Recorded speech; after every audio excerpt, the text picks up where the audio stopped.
Everyone, welcome back to my channel. Welcome to a new blog. আশা করি তোমরা খুব ভালো আছো, সুস্থ আছো। আমরা না, এখন ডাক্তার ডাকার দরকার নেই। সকাল সকাল বলছি ডাক্তার ডাকি। হ্যাঁ হ্যাঁ হ্যাঁ, আমরা তো মামা বাড়ি যাচ্ছি, এখন কেন ডাক্তার ডাক?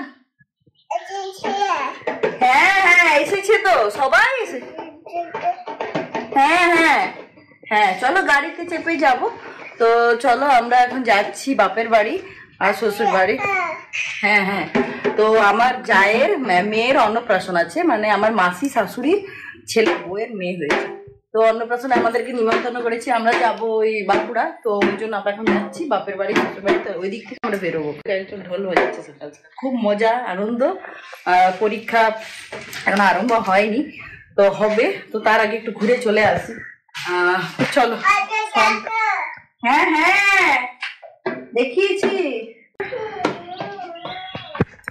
টাটা টাটা, সবাইকে টাটা কই দাও।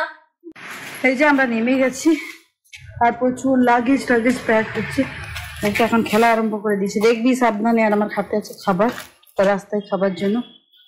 এই যে আমরা বসে গেছি, গাড়ি স্টার্ট দেওয়া হবে। জয় গুরু। আর এই দেখা একজন বসে গেছে।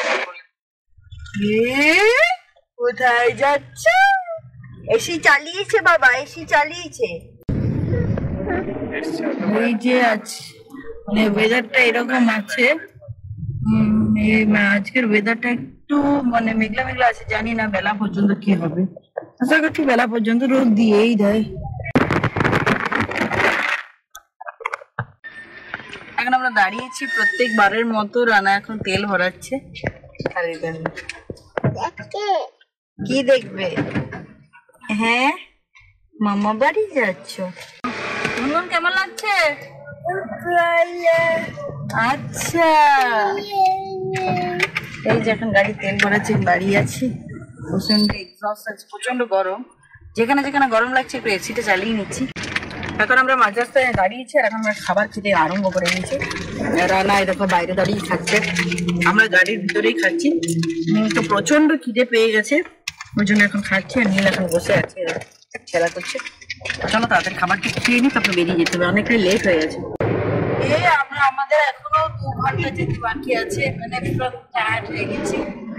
একটু আগে চা খেয়ে এলো না, আর এই নীল এই মাত্র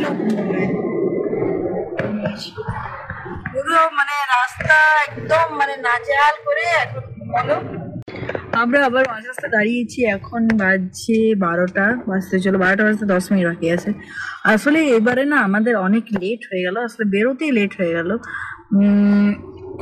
প্রচুর থকান্তি থাকে। এবার সকালবেলায় কি অন্যদিন নীল যেমন উঠে যায়, আজকে আমার নীল ঘুমোচ্ছিল।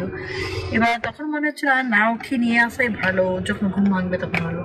ও 6টায় উঠলো, তারপর 6টায় উঠে সমস্ত জিনিসপত্র গুছাগুছি অনেক কিছু টুকটাক থাকে, খাওয়া দাওয়া। ও পটি করলো, গুনগুন উঠলো ঘুম থেকে, সবকিছু করেই বেরোতে বেরোতে আমাদের হয়ে গেল 8টা, পৌনে 8টা। তো ওই জন্য না এখনো পৌঁছাতে আমরা পারিনি।